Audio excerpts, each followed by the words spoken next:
Howdy guys, in today's video we're going to be looking at some default nesting for FabriCAM. But before that, let's have a quick intro first.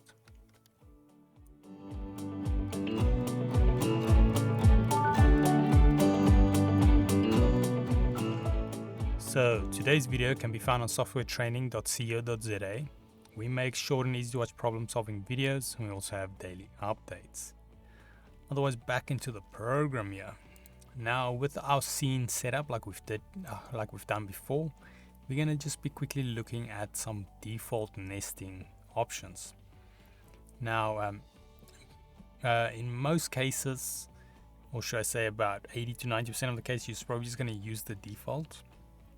Unless you're really looking for something specific, you will vary from that. So what we want to do is I'm just going to click nesting, and then we're going to click start here, and we can see we've got all our things set up.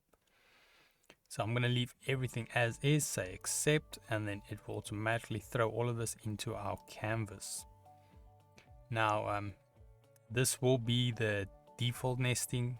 Like I mentioned, we will be going through some of these options to see what they do, and then you can also have a view of what's the default settings. So if for some reason your settings has been changed, you can always just look at this or look at the settings, then what were they before. Now also another thing to keep in mind, once you have added your nesting, you can move the location of them. They are not set in stone, but the program does a pretty good job at nesting it for you. So just as an example here, we can grab that shape and move it. So you can do that, which is quite handy.